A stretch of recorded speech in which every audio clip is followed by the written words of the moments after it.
Hello and welcome back to the second session of day 2 of the Nature for Life Hub. As we continue to dive deeper into the role that business and finance plays in the health of our ecosystems, we can start to see how absolutely everything is connected.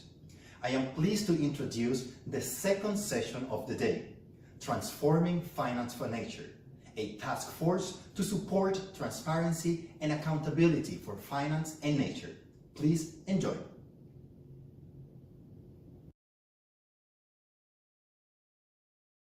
Good morning from New York.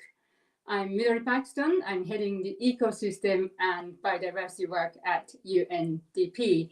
And welcome to this second session of today's Nature for Life Hub. Nature loss is a risky business. Businesses, like our very lives, are dependent on nature.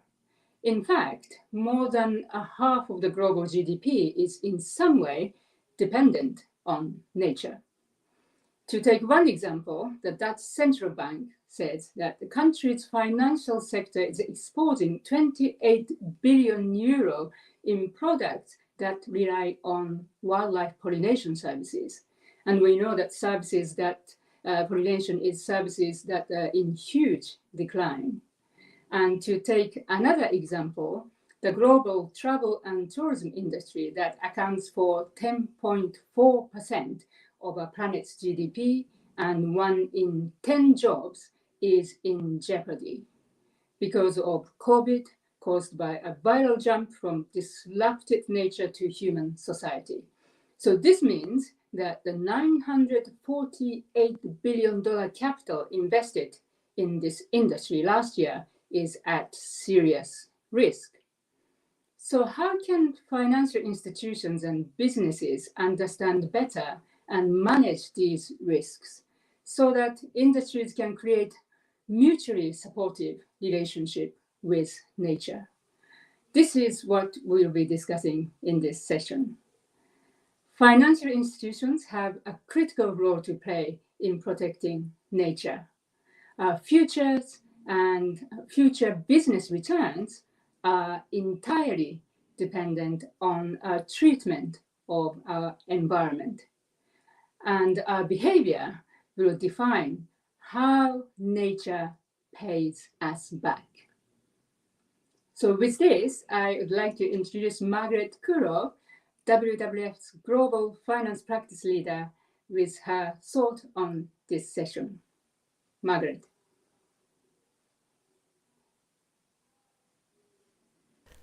Thank you very much, Midori.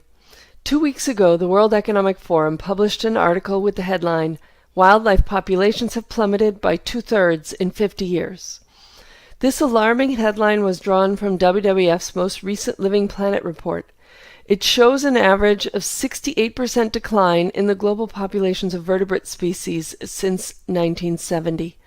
The average decline for freshwater fish alone is a shocking 84%. The Living Planet Index is a lighthouse indicator for the health of our Earth. The cause of this dramatic decline is habitat loss and degradation, including deforestation, largely driven by how we produce and consume food. Land conversion for agriculture has caused 70% of global biodiversity loss. It also increases the probability of spillover of zoonotic diseases like COVID-19. The Living Planet report is not just a siren call to the scale of this problem. It is also a full-throated entreaty to be part of the solution. Transitioning our economies through ecosystem restoration, regenerative agriculture, and circular business models, for example, will cost $2.7 trillion a year, but could generate over $10 trillion in annual business value and create 395 million jobs by 2030. COVID-19 has shown us just how broken our relationship with nature is, and by using nature as a lens to rethink how we rebuild, we can make nature, our economies, and our societies more resilient. Business has a critical role to play, and finance has an opportunity to return to its roots in service to the real economy. To do that, we need to better understand businesses' dependence on and impacts on nature. And the Task Force for Nature-Related Financial Disclosure can be part of that solution. I'd like to thank our partners, the UNDP, the UN Environment Finance Initiative, Global Canopy, and WWF, and welcome the financial institutions who have agreed to join this initiative as leaders. With that, I'm pleased to welcome Andrew Mitchell to lead the conversation.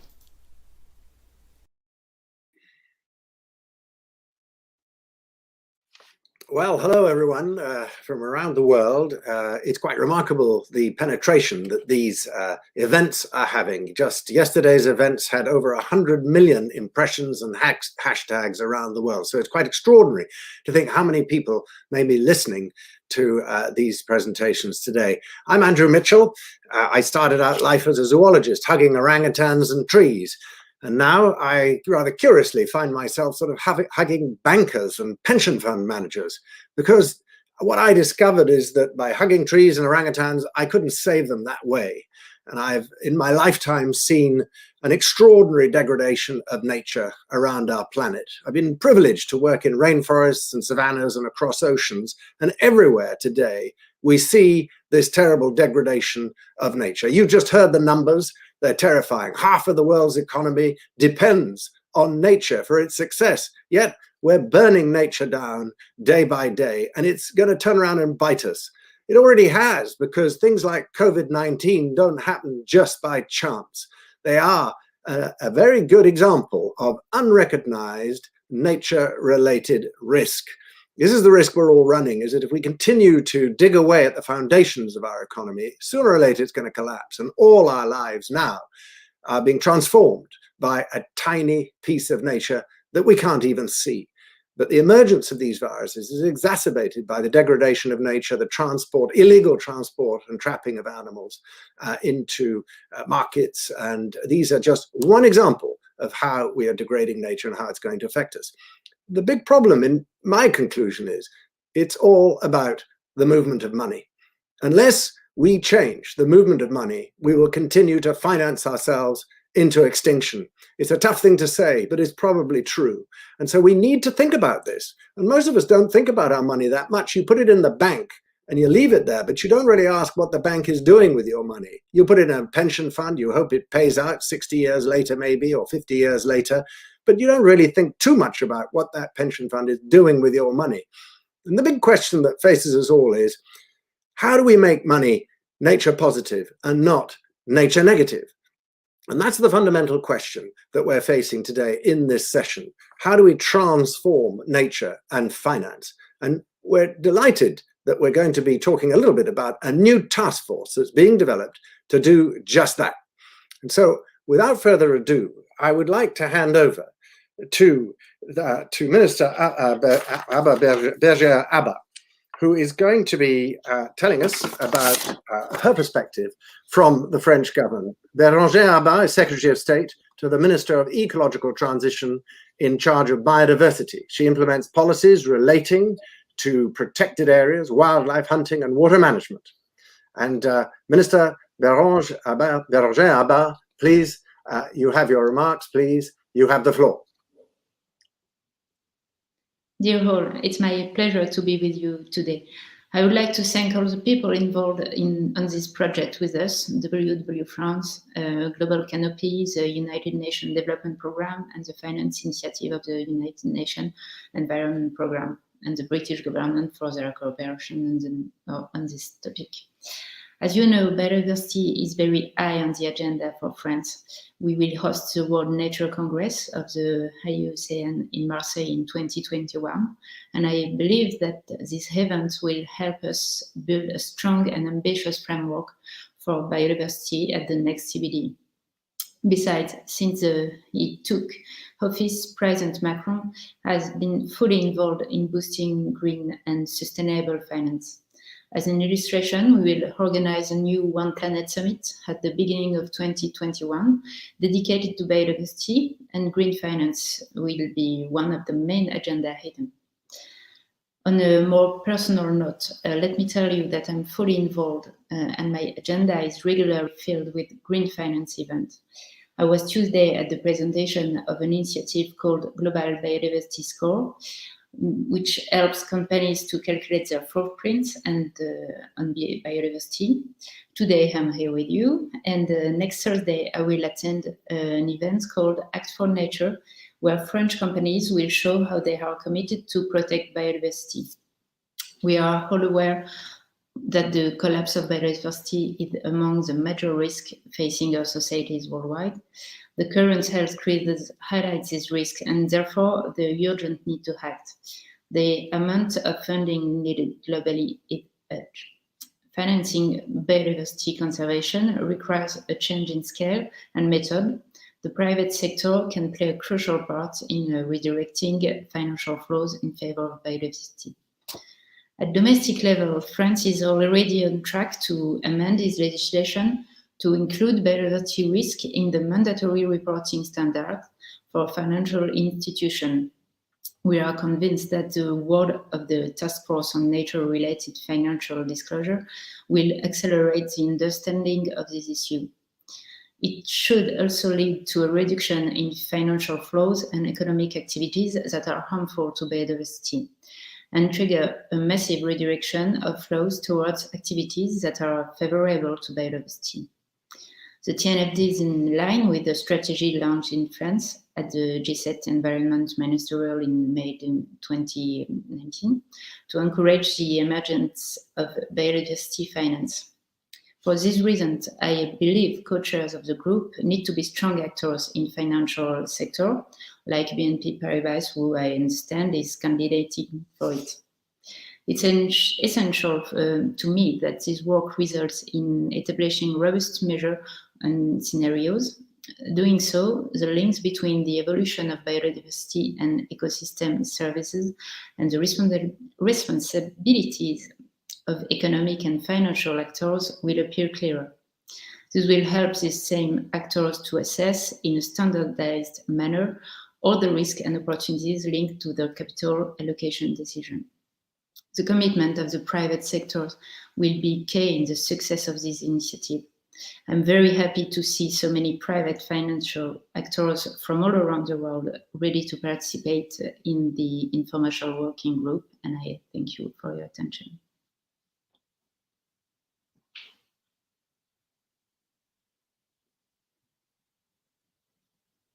To join us on this important day, Secretary of State Bérengère Abba. Thank you so much. I'm now going to pass on to a message which is going to be coming from Professor Sapartha Dasgupta. Professor Dasgupta is a professor of economics at the University of Cambridge, and he served as chairman of the Faculty of Economics from 1997 to 2001. He was knighted by the Queen of England for services to economics in 2002. In 2019, Professor Dasgupta was commissioned by the UK Treasury to lead an independent global review on the economics of biodiversity. The review's final report will be published soon, and we're going to hear now what it might contain.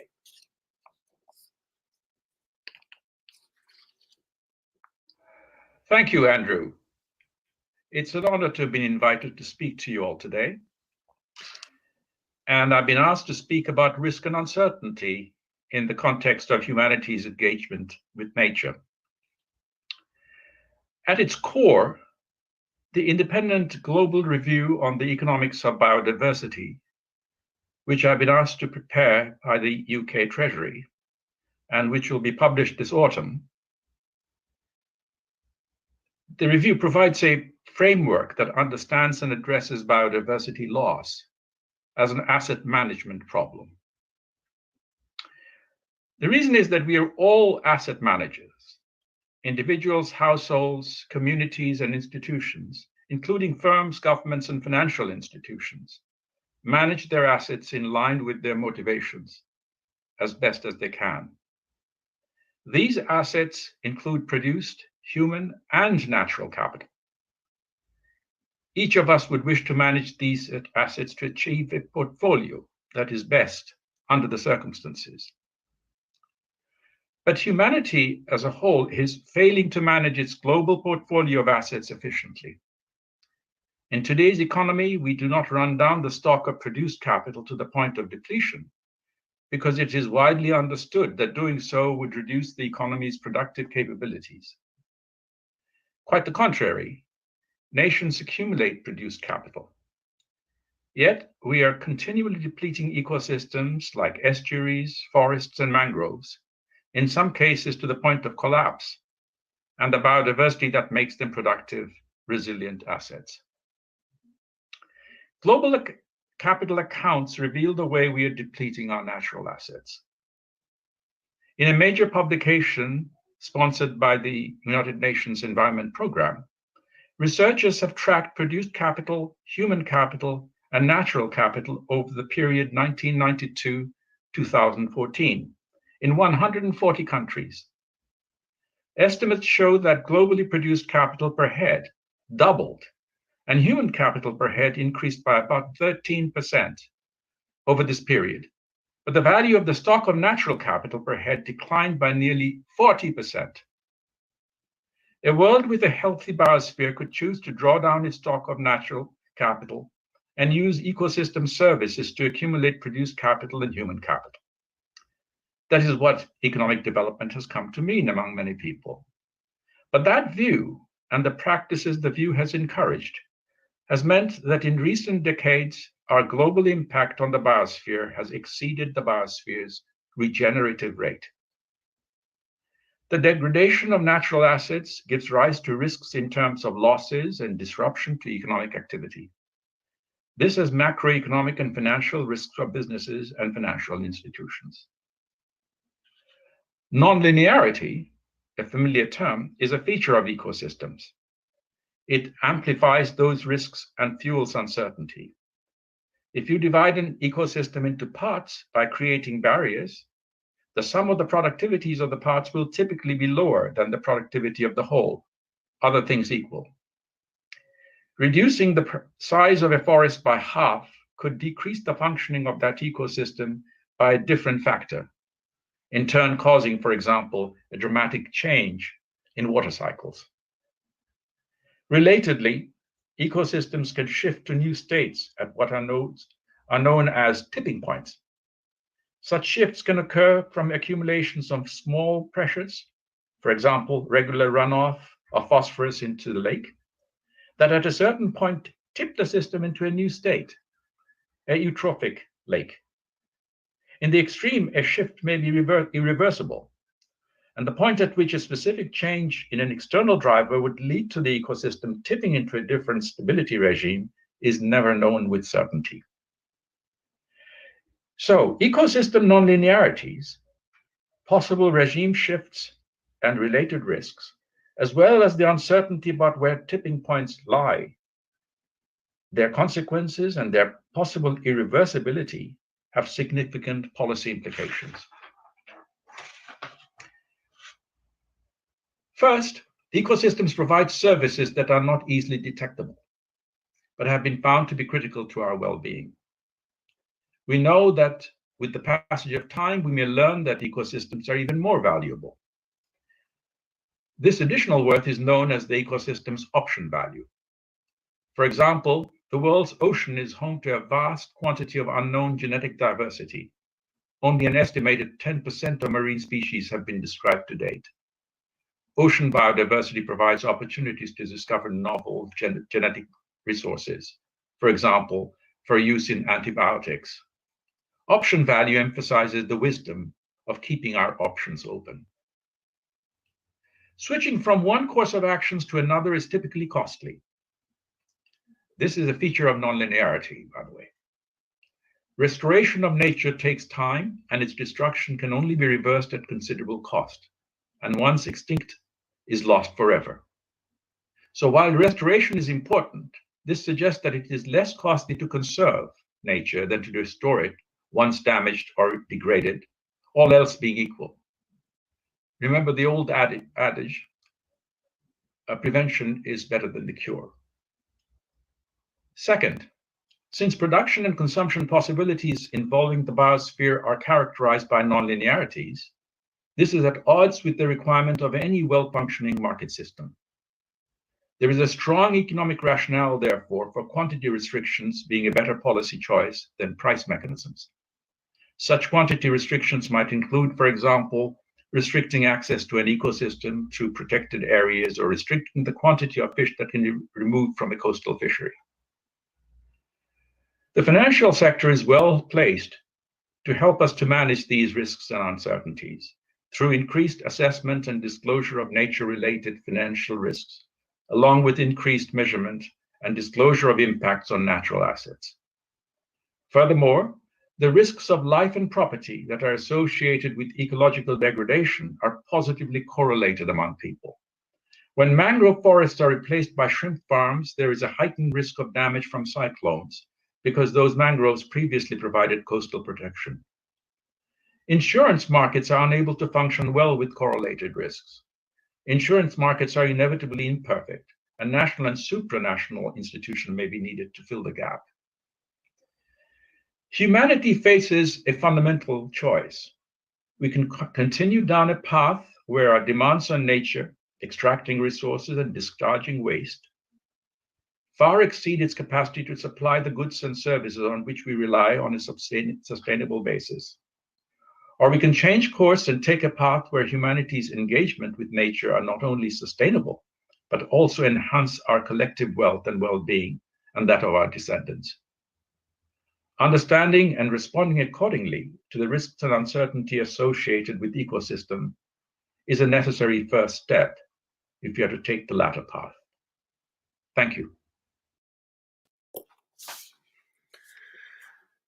Thank you, Professor Dasgupta. So there you have it, laid out for you. The task in hand, the idea that nature is an asset that we're undermining at our peril. And this won't be a linear problem to deal with. Things sometimes kick off much faster than we expect and come out of left field from a zone that you never thought was going to affect you. We're all living through exactly that right now. Who would have thought the tipping point of COVID-19 could have such an impact? Or nobody even knew it was coming. And yet it has changed the world economy and our lives completely. It may not be the last. The next could be worse. And these are symptoms of an unhealthy planet, a planet that's not at ease with itself. And so the relationship between money and nature is something we all have to examine. And I think Professor Dasgupta has laid that out very clearly to us. And it's great to see also from the Secretary of State earlier, the leadership that some governments are showing, and particularly I salute Paris for its leadership on biodiversity and finance. It's not been seen elsewhere in the world, but particularly Paris and Parisian financial institutions are taking a great lead. We're going to hear from some of them today, at least one of them, and we've got a range of people to have a discussion with now about this idea of transforming finance and nature. You see them there on your screen. Jose Antonio is a regulator from Mexico, and Sherry Madeira is from Refinitiv. That's a data provider providing the information that financial institutions need in order to make their decisions.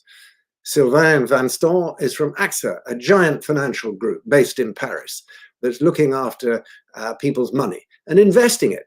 And are they investing it in the right things or not? We'll find out.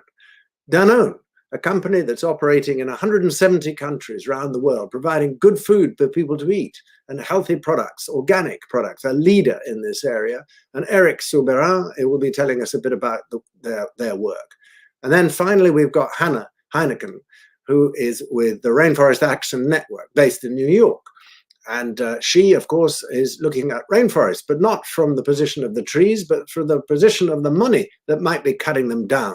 She works with the finance sector on their relationship with forests. So we've got a really interesting panel to talk about this. And I would like now first to go to our first speaker, who is Jose Antonio Quesada. Jose Antonio is Vice President of Regulatory Policy and National Banking at the Securities Commission, CNBV, in Mexico. Previously, he served as president of the Mexican Institute of Finance Executives, and he was a member of the board at PricewaterhouseCoopers. So, Jose, Thank you for joining us from Mexico. It's great to see you. Oh, I see it's Humberto is there. It's going to be Humberto and not Jose. Is that what's happening? Hello, thank you very much for your invitation. And sorry, Jose Antonio had some problems with the connection, but nevertheless, we are working together in this very important matter for the Commission and for Mexico in general. What we have seen is that with horror we have seen the orange skies in San Francisco, and we know that we have a really great challenge in the next 10 years for the whole humanity. So for the Commission, it's a very important, as I mentioned, a very important issue, and then we are working with the financial sector in Mexico in order to attend it. Humberto, thank you. It's great to see you again and to have you with us. And now, for those who are not quite clear, regulatory bodies, they're what I call the high priests of the financial system. It's you that set the rules that the financial system must live and work by. And that affects all of our lives. So you have a really important role to play here in channeling and changing the movement of money. Tell us a bit about how nature is coming onto your agenda in Mexico. Well, at this moment, we are working with the Minister of Finance as well as the Central Bank in Mexico in order to create a roadmap. This roadmap is going to be constructed has to be finished at the end of the year, and is going to settle all the actions that we are going to take in the future for the next 10 years in order to bring the finance in Mexico. The other thing is that most of the time when we talk about environment, almost everybody is concentrated on the climate change or maybe just carbon dioxide emissions. But what we are looking is that we must have a more holistic view of this issue. So we are not just in climate change or social issues, but we also think that it is very important and necessary to include the biodiversity problems that we have at this moment. To identify the natural capital of the country, and then the companies and the financial system also are aware of the importance of natural capital to preserve it in order to have in the future that the next generations have the possibility of fulfill their necessities because of the maintenance of this capital in nature is very important for us. So we are looking at it in a very holistic way. That's great to hear. Mexico has, of course, a huge and wonderful amount of biodiversity, and your regulator has joined this task force, the Task Force on Nature-Related Financial Disclosure, which the informal working group is starting its work today, and this is the first public announcement. And it will be carrying on its work over the next 10 months, and hopefully the task force will launch itself next year. Can you give me some sense of, you've joined this task force, what do you think this framework could do for you? And what is the input that you need from the task force to help you in the regulatory process? I think that this is very important because we have been building all these for investors to be confident about the destination of their money. It's very important to have a good set of rules regarding non-disclosure financial issues like climate change or biodiversity. As mentioned before, most of the efforts regarding non-financial disclosure issues are connected with climate change. But now we are adding things that are very important as biodiversity. So now we have a lot of non-disclosure frameworks, but including a lot of things that are important for this issue, and we have to work together in order that in the future we may have.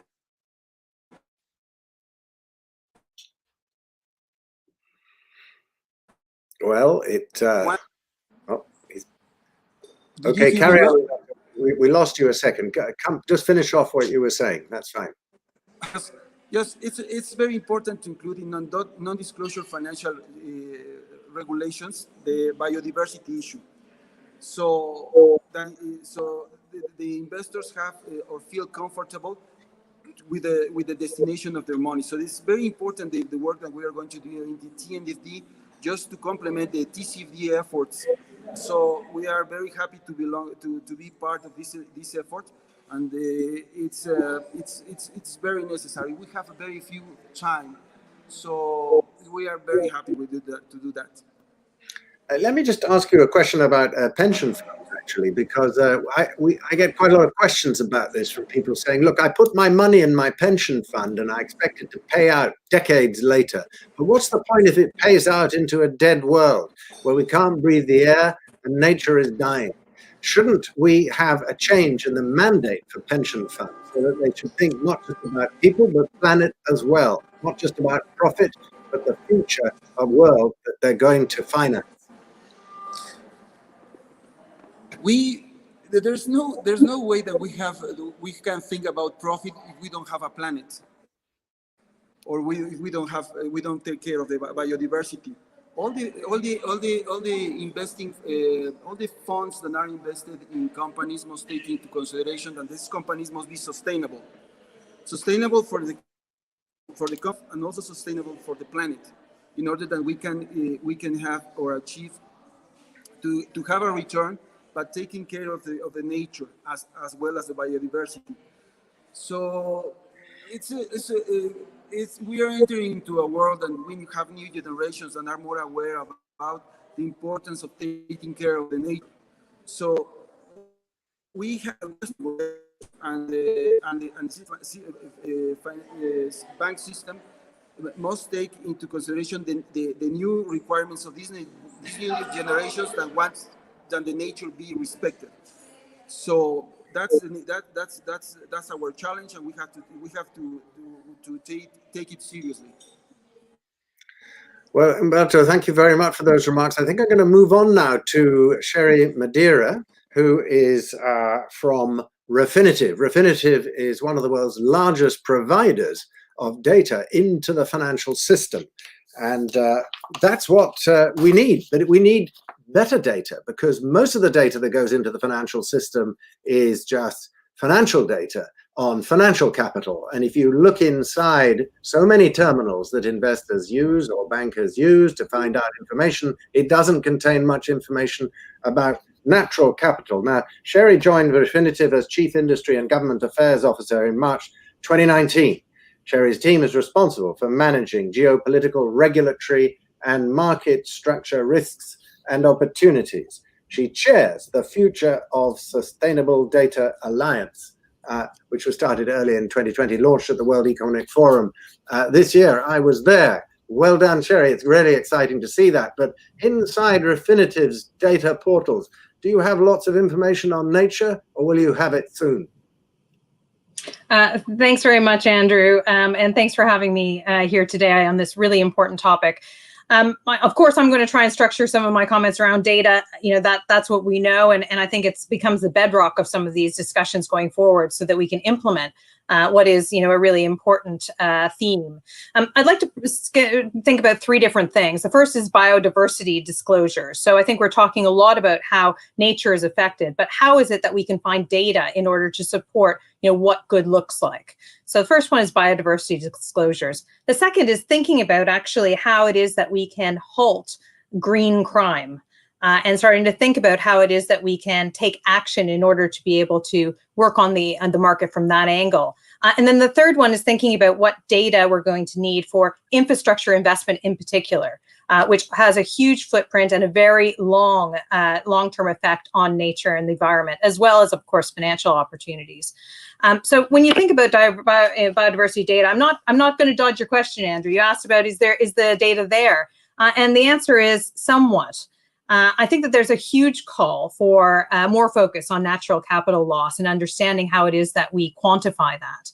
I think the question of data all across the system, be that disclosures from issuers or those that are already accessing the capital markets, are one area. But the other area that is growing in demand from our customer base and from across the markets is alternative data. So this is data that isn't typically financial data. So this is not stock data or data that you would find in an accounting disclosure from a company that was issuing stocks or bonds or other instruments. This is alternative data that might be in the world of geospatial data, i.e. what does the picture of the world look like? How is it that you can track deforestation, impacts on the environment?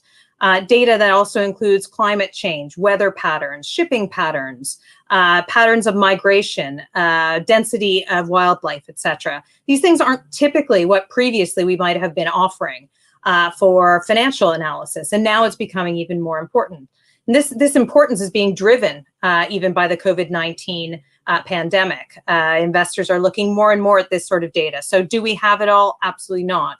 And probably it's a great example of why it is that the Future of Sustainable Data Alliance was created, which is trying to understand what future data needs are going to be. And there are a lot around biodiversity. I mentioned green crime, and I think this is the other way of tackling the thinking about how to protect the environment and make sure that that planet that we're talking about remains strong and is there for future generations and hopefully be supported by the financial system. Some might say green crime, what's that? Well, it's estimated at $258 billion per year in some recent research that Refinitiv produced. This includes wildlife crime, and actually wildlife crime is considered in the top 5 most lucrative illicit activities after drugs, humans, weapons, trafficking. So it's quite endemic in the global system. And essentially what we're looking at doing is trying to create some data and tracking in order to be able to put a stop to those illicit fund flows. We're getting some support there on the 6th EU anti-money laundering directive from the EU, from the Financial Action Task Force, FATF. So things are going in the right direction, Andrew. But again, it's an important topic for us to keep an eye on. And then, of course, I mentioned infrastructure, and that's got a huge impression on the natural world when you talk about transportation projects, energy projects, digital projects, built environment, etc. So more data on what happens there, I think, is going to be essential. Excellent. Well, Sherry, thank you so much. It's really exciting to hear about the Sustainable Data Alliance, because I think this is beginning to kick off as people realize, as Professor Dasgupta said, that nature services are largely invisible. That doesn't mean they don't have a value. And the problem is how to get that much more visible in financial decision making. Now, is disclosure going to be enough? At least this task force may well help us come up with what are the sources of data we need. It's not just going to come from companies. You mentioned alternative data sources. One of the big missing things is we don't know where assets are around the world. How are we going to overcome that? Well, I think that we need to start thinking about data differently. We need to stop thinking about it as finite data sets that are being used almost in a silo. This is a real argument to pull 2 data sets together to actually make a meaning from them. Let me give you an example. I mentioned geospatial data previously. Well, that'll give you a really good top-down, independent, non-disclosure based data. That's something that is coming from satellite companies and various other data providers. But as you say, it's irrelevant if you don't know where the assets of a certain company or industry are located. And so therefore, what we need to think about is how you can put 2 pieces of data together in order to be able to create the understanding, in order to be able to direct capital in a way that's going to be beneficial, not only to the investor, but also to the planet and biodiversity. Green crime is an interesting thing because people tend to think of it perhaps to do with taking rhino horns or elephant tusks and things like this, but they don't always consider, for instance, that some 30% of the global fish catch might be caught illegally. So getting on top of green crime, and when we think that COVID-19 may in fact just be an offshoot of another form of crime, what can regulatory bodies and organizations like yours and the finance sector do to try and bear down on green crime? Well, I think everybody has a role to play. And certainly part of this is a public-private partnership. Neither party can really do this alone. And there's a great example of a coalition that was created a few years ago, which is the Coalition to Fight Financial Crime.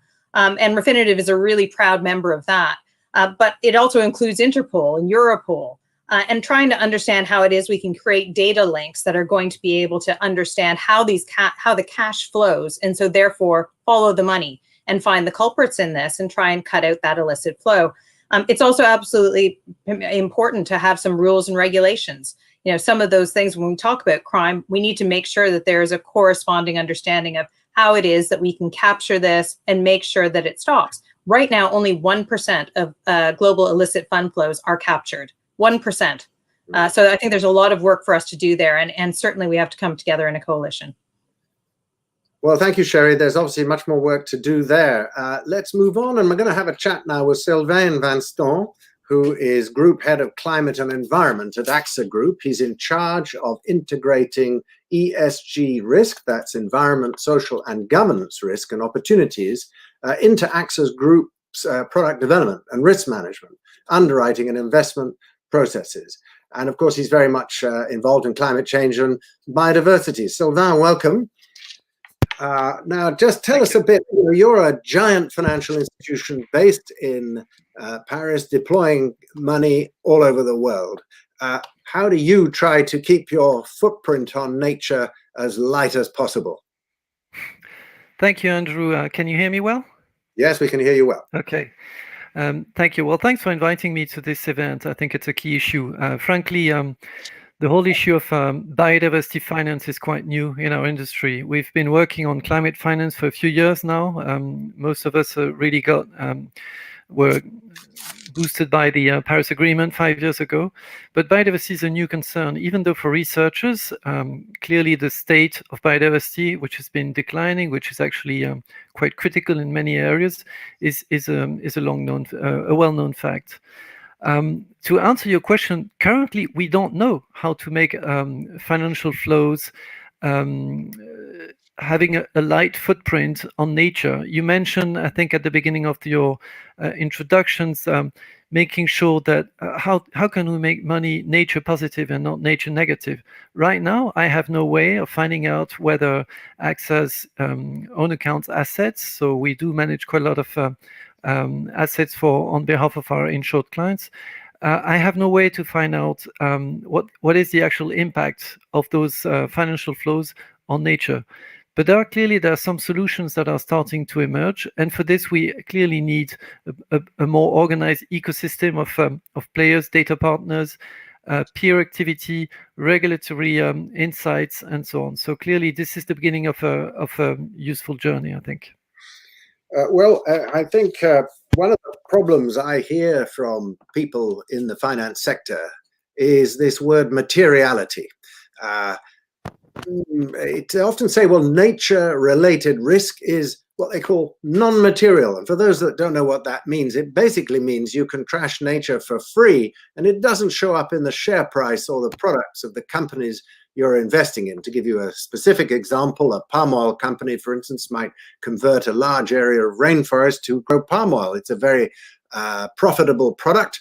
If you look as an investment proposition, that company looks like a buy. But the loss of the rainforest is non-material, it's external. So when you go looking for materiality, if you just look at the value of the company, the nature part is external to that transaction. It's therefore non-material. This is obviously a ridiculous state of affairs because of the value of the forest clearly has an enormous value. How do we deal with that in the financial system? Well, that's the tragedy of the commons, of course. When nature services come for free, we can trash them for free, and that creates a tragedy of the commons in the longer run. You've just mentioned the example of palm oil. 7 years ago, we produced a palm oil policy with a clear focus on deforestation.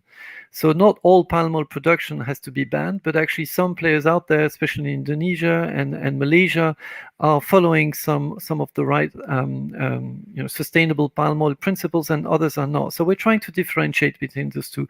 I guess this policy 7 years ago was maybe our first foray into biodiversity, but we didn't really call it that way.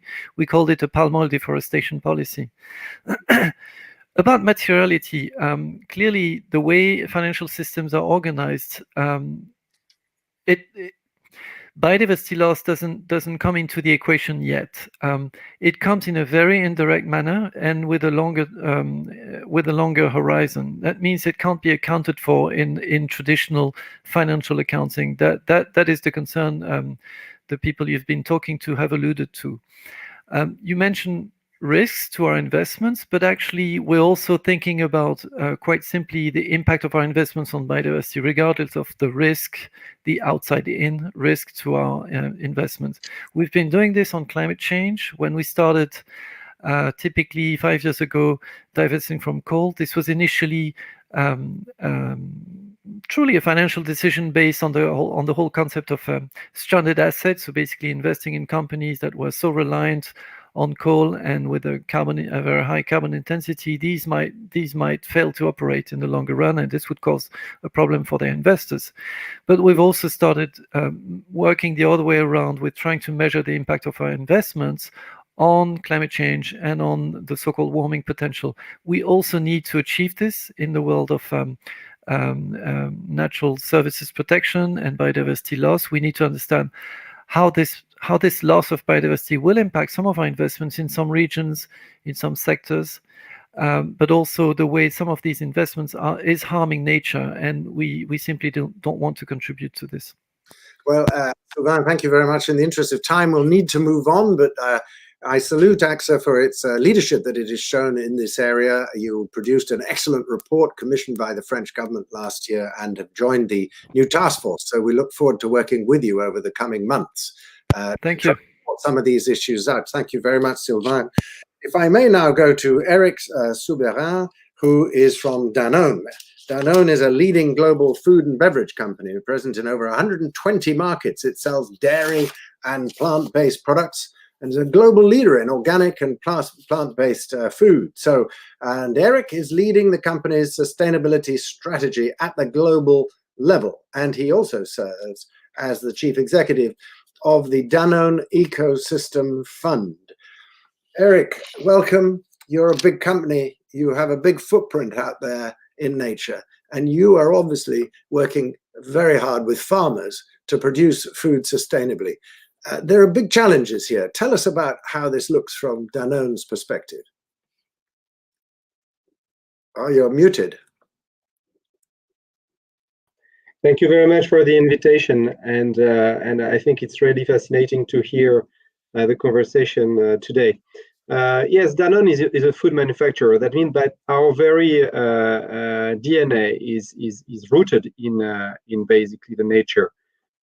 Everything that we do is fundamentally engraved into the nature systems, be it water, be it, of course, the agricultural footprint or the land footprint that we have. And by definition, we can only develop our future and future-proof our business if we regenerate, basically, nature. And I think that's the transitioning in which Danone has clearly positioned itself, is to move away from the linearization of the food system to a regenerative and circular food system, preserving basically the nature capacity to regenerate. So we have embarked into this journey, and this is for me something that is a very deep conviction that this is not antinomic at all with the economic system. I think fundamentally there is a lot of value to be created by working regeneratively. First of all, there is value because you're future-proofing your business model. We see how climate change now is affecting the water resource. We see how lands are degrading. 30% of the lands right now on Earth are degraded. We see basically that the agricultural productivity is plateauing and that we need to fundamentally change the system. We also see how we have been commoditizing collectively the production of food to an extent where we agree collectively to waste 30% of what is produced. So this system has to be fundamentally changed. And this is a matter of future-proofing not only our business as Danone, but the capacity of humanity to feed the planet. The second element that I believe is very important when it comes to food and especially to sustainability is that it's efficient. It is efficient, and we have developed a lot of scaled projects now in the US right now, moving away from GMO in our feed, for instance, cow feed supply chain. In Europe, developing regenerative agriculture strategy for our brands.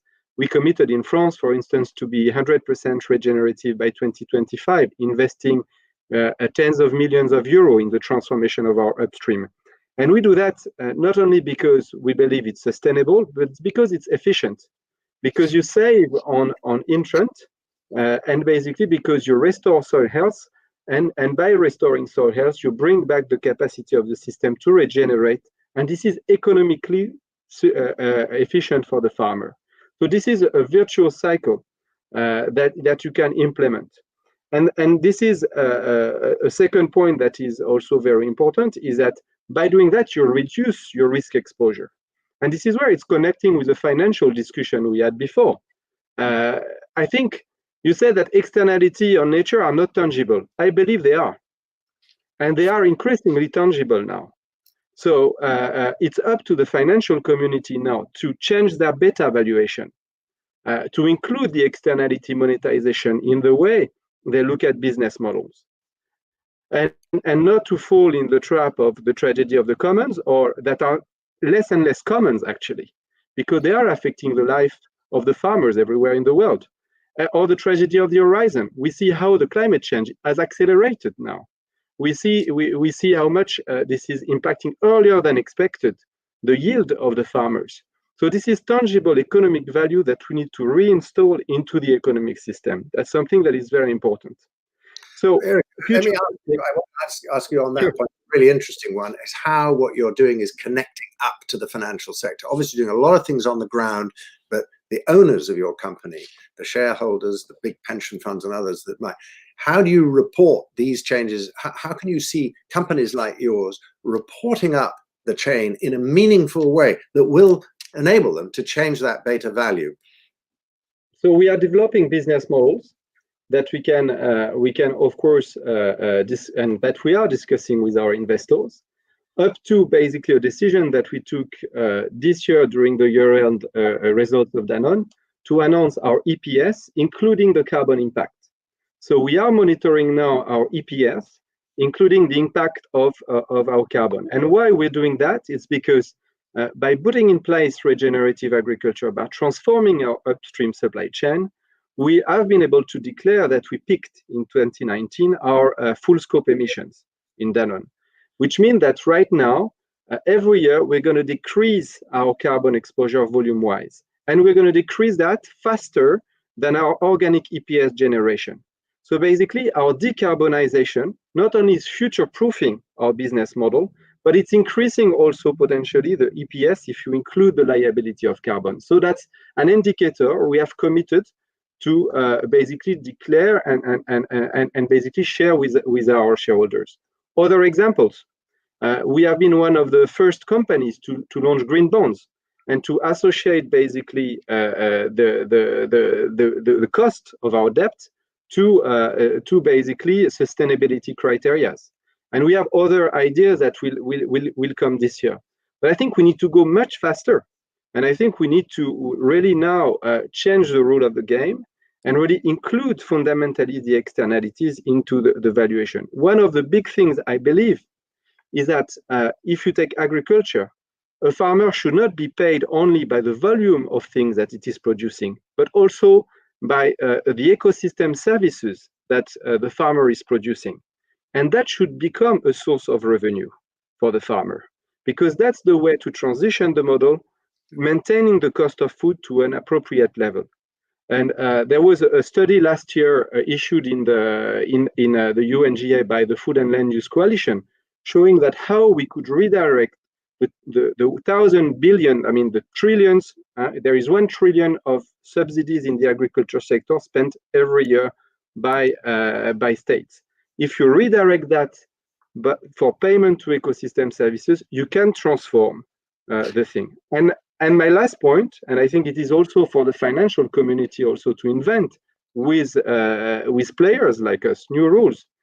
I believe investing in nature has a unique potential, because when you invest in nature, your investment is appreciating. When I invest in gray infrastructure, my investment is depreciating. So we need to think differently how we are putting our money and how we are investing. We need to change the paradigm. And this is there. Investing in nature is de-risking things. It's not a risky investment. And we have business model now with the Livelihood Carbon Fund, with the Ecosystem Fund, where when we invest into regenerative agriculture, we can have low single-digit return in a world where, by the way, there is negative interest rates. So it's really for us to think differently with different timing and to readjust basically our measure and scope. And I'm thrilled to hear my colleague today talking about data, because yes, the data are there. It's just us really to channel them to create this valuation capacity. Okay, So Uri, thank you very much. There's a lot of really interesting ideas there. Maybe banking on nature is going to be better than leaving your money in the bank. Is the bank going to actually pay out any interest to us in the future? But if you keep banking on nature, it goes on producing interest year on year on year. And that's a really good business model. So we should look at that. You mentioned we need some new rules. So Hannah, our next speaker, may want to talk to us a bit about that, because Hannah Heineken is from the Rainforest Action Network, and she is a senior campaigner responsible for finance at this network, and she works to hold banks and investors accountable for their impacts on nature, the climate, and human rights. Hannah, welcome. What you have heard here, is there anything that you've heard that is going to convince you that this transformation can happen? Thank you, Andrew, and the UNDP team for having me today. As the only panelist from civil society, I'd like to start off with just reminding ourselves of how the financial sector is currently fueling the destruction of nature. I think, well, in quick answer to your question, I think there is a lot of potential for the TNFD, but I think there are also a lot of risks. But let me just start with a graphic. This is showing that nearly half of all forest loss in the past 2 decades has been linked to agriculture. In the tropics, where biodiversity is overwhelmingly concentrated, commodities like palm oil and pulp have decimated the forests and peatlands in Southeast Asia, while soy and cattle ranching are directly driving the deforestation in Latin America. And unfortunately, tropical deforestation has continued unabated. And just last year, the tropics lost 12 million hectares of tree cover. Every 6 seconds, a football field of primary rainforest disappeared. And the rainforest loss rate has actually doubled during COVID, in large part because of the lack of law enforcement. So with forest fires raging around the world, the climate crisis, unprecedented extinction rates, and close to 1 million COVID-related deaths, which is linked to our impact on nature, it is clear our relationship with nature is broken, and COVID may just be the tip of the iceberg. And added to that, we're still seeing the very people trying to steward and defend the environment being killed in higher numbers. So how does the financial sector relate to this? Our research in this graphic here shows that they are still fueling these harms with their financing, and in fact disclosing little to none of the harmful impacts. Research by Forest and Finance, an initiative by Rainforest Action Network and 5 other organizations, have been able to identify which banks and investors are actually contributing to this commodity-driven deforestation. What we found is that since 2016, banks provided over $154 billion in loans and underwriting to the production and trade of 6 commodities driving deforestation in the 3 tropical forest basins. In Brazil, banks like Banco do Brasil, as well as Santander, are some of the largest financiers of the beef sector, and has been setting the Amazon, and companies setting the Amazon ablaze. In Asia, banks from Indonesia, Malaysia, Japan are the largest financiers of the palm oil and pulp and paper sectors, which are equally destructive. you can see from this chart also Rabobank, which is a large financier of the agricultural sector, has a lot of exposure. Granted, they have good policies and they use mechanisms like sustainability-linked loans, but they have a responsibility to be as transparent and accountable about how they are impacting nature with their financing. And to be honest, they still have problems in their portfolio.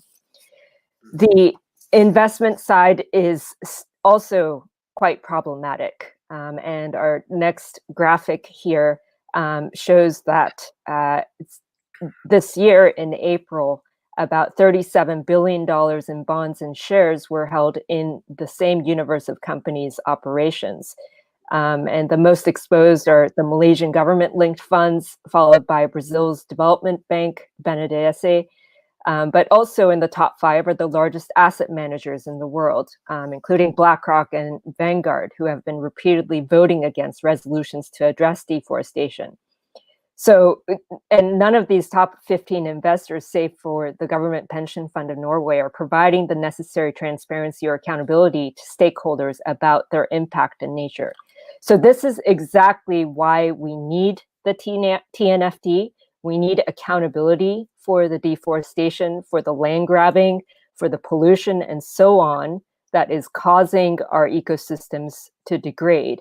And we need financial institutions to know and to disclose how their financing is actually impacting our natural environment and be incentivized to restore nature. But we need meaningful disclosure from companies across the supply chain. And the key here is credible information disclosure that considers the impacts across the supply chain and across the financing portfolios. So, I think there's a lot of challenges here. I think the TNFD could be a really great tool to improve our current situation, but we again have a long way to go. Hannah, it's very interesting, the graphics you show and the names of the institutions there. Not all the money that is going out there into agriculture is, quote, sort of bad or nature negative. The problem we have is identifying what is bad and what is good. Is there anything that you as a network can do to sort of hasten that process? What do you think is really, what would be the catalyst that really helps make this transformation happen? Yeah, I mean, I think one of the key things is we really need to know where that money is going. I think on the one hand, we are pressuring banks and investors to have very clear due diligence policies in place, to have the capacity to make sure that those policies are being upheld. But we are also asking the banks to be far more transparent about how they are managing the risks in their financing. So take Rabobank, for example. They are disclosing how they are engaging with their clients, and and also saying when they've decided to disengage and to divest from the company. So I think that is a model that other financial institutions can follow. And I really hope that the TNFD can pick up on some of those initiatives. Thank you very much, Hannah. Let's now bring all the panelists back together. We've got time for a little bit of Q&A. This is the opportunity for some of the listeners to send in a few of your questions, and we're going to have a discussion amongst ourselves, not for long because time is pressing. But I'd like to just pick up a question that's come in, which is, how should financial institutions think about government policy changes and consumer preference changes around the world? In other words, what kind of pressure should financial institutions be putting on government rather than the other way around? What should they be asking government to do here? The word regulation, of course, comes to mind. And I've heard some say, this is really difficult for us because there's no regulatory framework that tells us that we cannot continue to destroy or convert nature. what do we do about that? And whose job is it? Is it you putting requests into the government because they say we listen to the financial sector and what they say, or the corporate or business sector, we listen to what they say? Or is it the other way around? They're going to strong-arm you to do something that you might not want to do. How about Sylvain? You're working in an environment where the French government is moving ahead of most others. How does it feel to you? That is true. Thank you, Andrew. Well, I think for starters, governments could fairly easily mandate reporting from the real economy, so to speak, as well as from investors.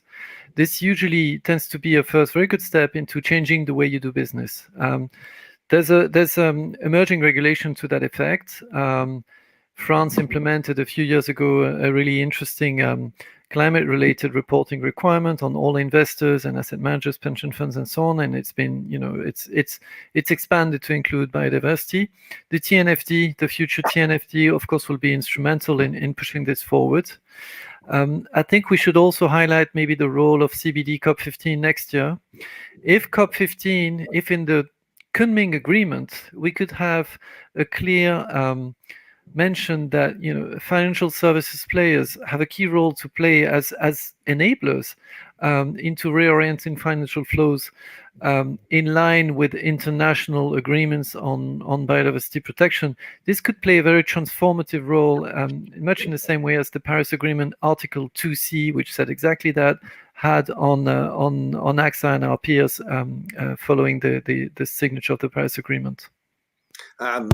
Umberto, we've heard from the corporate sector or finance sector there. What do you think from a regulator's perspective? How the problem is if you over-regulate them, they'll say, well, now we can't do our business and the costs are too high. How do you get the balance right? There are a lot of sectors and they are working on this problem by their own. For example, in Mexico, the Mexican Banking Association is working on a taxonomy, and that's a good news. But the bad news is an unilateral effort. So what I think is very important is that we have to work together, government, financial sector, private sector, in order to create a common language. To unite efforts and to create rules that are understood and agreed by everyone. So it's good that we can put some rules, but as you say, we may cause a lot of problems just putting rules without taking into consideration the point of views or some other actors. So working together at this moment is something very, very important, not only at the local or national level, but also this is a global problem. So we have to take also the good practices from some other places, some other countries, and try to act locally for the benefit of everyone. So I think this is a teamwork, not just a regulator putting out some regulations, but everyone agreeing on them. Thank you, Umberto. Well, what I have seen in this transformation where climate was concerned was what I rather think of a crab going along like this with two pincers. And one pincer was the Paris Agreement, and the other pincer was the TCFD, the Task Force for Climate-Related Financial Disclosure. In a sense, you've got to have these two things working together, which was a feeling that governments were going to set some targets and are really going to bear down on this. And then you can't respond to those targets unless you have a framework and the data for being able to respond. Do you think, Sherry, that kind of a dynamic between perhaps COP15 setting science-based targets for nature and the TNFD, the Task Force on Nature-Related, could they have that same pincer effect and create the same transformation? Andrew, I would hope so. I think that it's as good a model as we've got in terms of pushing that together. But I don't think we should discount all of the other activity that's already building to being ready for those pincers to be moved forward. And, I think Umberto mentioned a taxonomy that Mexico's looking at. And of course, these taxonomies are coming up around the world. If you look at the EU taxonomy, is it calling out biodiversity specifically? Not specifically. However, there are certain overarching principles that talk about doing no harm. And there is a renewed push from the EU to look at biodiversity in a similar way and look at trying to create some more taxonomy and definition around that. That's encouraging, but it's also coming from other places. So if you look at the NGFS, the Network for Greening the Financial System, again, there are topics there that are looking at central bankers worldwide, and great leadership from the Dutch and the French in terms of looking at how this might move forward. So again, some very encouraging symbols there. On Monday, we launched at Refinitiv together with OMFIF a report on central banking. And biodiversity was a hot topic on that agenda in terms of how to use data for that. And finally, the private sector. The private sector, is absolutely critical to this. And I'll call out Sylvain's outfits. AXA, Amundi, Sycamore, Morova. Earlier this summer called for a framework to be developed that they were all in strong support of. So again, I think that all of these momentums are coming together so that those pincers that you mentioned are really going to be able to push things forward, hopefully even more quickly than the previous TCFD incarnation. Yes, thank you. Well, Julie has just put up a question here about examples of how companies and finance institutions are using data in an innovative way to understand and take action on their impact on biodiversity. So, Sherry, to an extent, you've discussed that. But Eric, I wonder, in this process of reporting, which you know very well in Danone, there are various differences. You've done extremely well under the CBD framework, for instance. We're getting, Sherry has already mentioned this new specific piece of work which has been commissioned by French institutions. They've now appointed someone to do it. We're seeing taxonomies emerge around the world. But aren't you faced with a plethora of different standards here that's very difficult for you to know which is the best one to use? There's the Impact Management Project. If no one has heard of them, Impact Management Project trying to bring together all the world's standards on climate. It wants to do the same thing for nature. Would that help you from a business perspective and possibly your shareholders to get on top of these problems? For sure, there is a multiplication of standards right now, and I think we have to be extremely pragmatic. We have 10 years in front of us to make a change. So I think our position is really to think that we need to go through the minimum viable product and not to find the best viable product today, because otherwise we will be still discussing the best standard in the next 10 years. And I think we need to have a very pragmatic approach and a systemic approach. This is exactly the approach we've taken by creating the One Planet Business for Biodiversity coalitions that gathers on very practical, concrete cases that are anchored into what's happening on the ground. Financial institution with corporates, really to change the paradigm. This is one element that I think is very important. Maybe it's not as intellectually satisfying as developing the best standards, but I think we need pragmatism. We need to have really an inductive approach on this problem, and the solutions on the ground do exist. The pilot do exist. They need finance to be scaled up. And I want to just also react on your first question, if you allow me, in 30 seconds. I think governments can do a lot. If you take, for instance, the fiscal lever, this is huge. Why when we invest into grey infrastructure, we can amortize this investment? Why, when we invest into protecting a watershed and the biodiversity, when we spend money on that, we cannot amortize that investment? Why the governments are not deciding, for instance, in green project to allow banks to reduce their equity funding when they are funding green project, and therefore unlock this financial? This is really something that governments can take as a decision. This is not that complex. This is not rocket science. This is very simple, very pragmatic solution, and it's a decision that can be taken to unlock this financing and de-risk the investment in nature. Eric, thank you. I need to give the last word to Hannah. Hannah, you've heard what the panelists have saying we've got to move close the closing remarks of this session, but you get the last shot. So what have you think about what you've heard? Yes, thank you so much. I also learned a lot with this panel. I think there's a lot of potential, but I do want to just emphasize that when we think about nature, we really need to think about rights as well, and to recognize that a lot of indigenous communities and local communities have been stewarding the environment and taking care of biodiversity for as long as we know. And so, just really want to urge everybody involved in this initiative that when we think about nature, we have to be we have to also think about respecting rights, and looking forward to seeing how this initiative evolves. Well, everyone, we've now got to move towards the wrap up of this. I want to thank all the panelists for their excellent contributions. Thank you so much for taking time to join us. We've had a very, very interesting discussion. We've heard from Sherry about the importance of green crime, something which is rising up the political and finance spectrum, and how big it is and how it's driving a lot of this problem.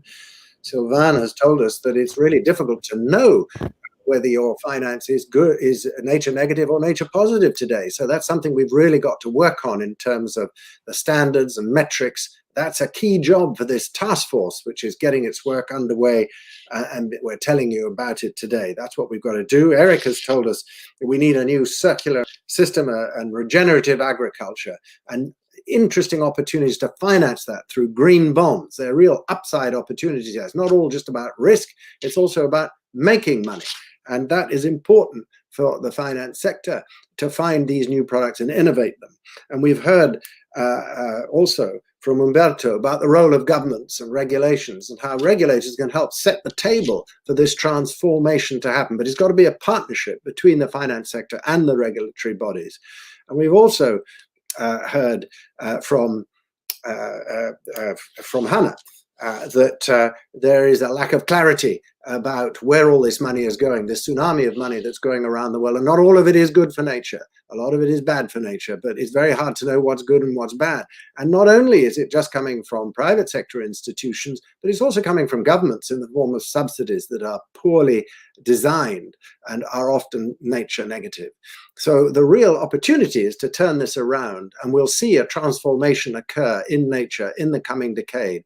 I think that we're going to see a big change in the movement of attention from fossil fuels to our food system, which is the primary cause of the destruction of nature. Of course, there's many other sectors as well, but the kind of food we eat and how it's produced is going to increasingly come under scrutiny. And the finance system will move to start funding the new and innovative stuff, just as it did with moving away from coal towards renewable energy. The same sort of transition will occur in our food system. And it's important we do this, because if we don't, there's a lesson here. Don't mess with nature. I have a lot of fun producing podcasts around the idea, the title of Don't Mess with Nature, because it'll turn around and bite you. And COVID-19 is a good example of that.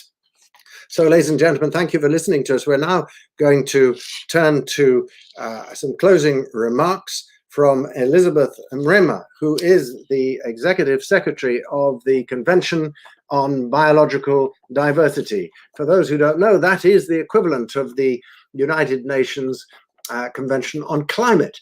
And this means that Elizabeth is the guardian of the world's biodiversity through this wonderful convention, and the amazing work that she is leading, or at least facilitating, amongst over 200 countries that are part of this convention.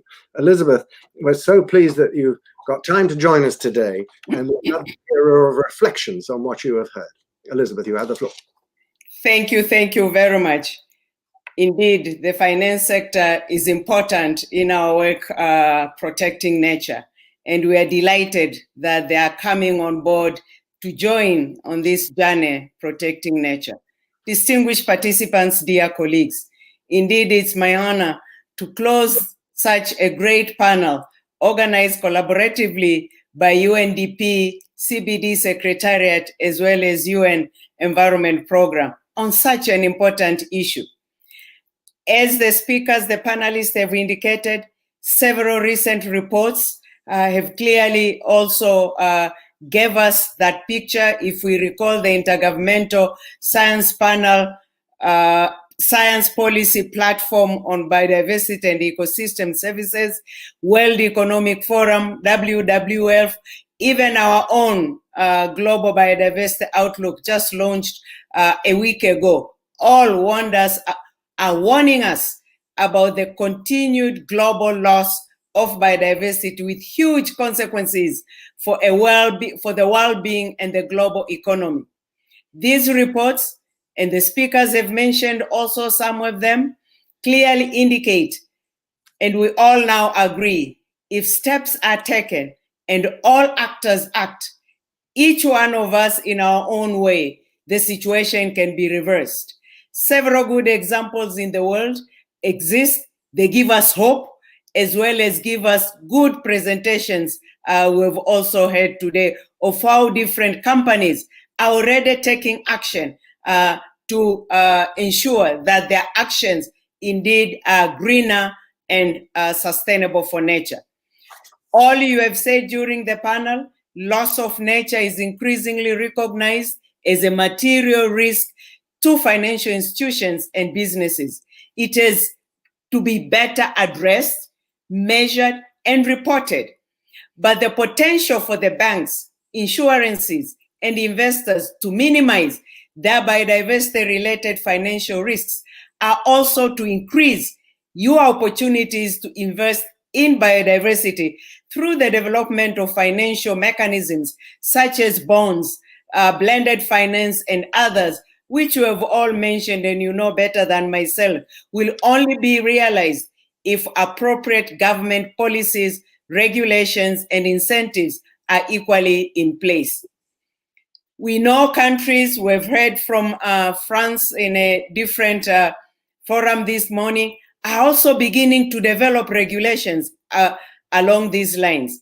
This message must be conveyed to the countries we work with. It is one of the conditions for the successful implementation of our future post-2020 global biodiversity framework. Data, new tools, metrics, enabling transparency and accountability for nature-based risks, impacts, and dependencies from financial sectors and the businesses are all needed. In that sense, the Task Force for Nature-Related Financial Disclosure is a great and fundamental initiative. It was already presented this summer for the official launch of the Task Force for Nature-Related Financial Disclosure Group alongside with UNDP. I'm already and really happy to see here again that official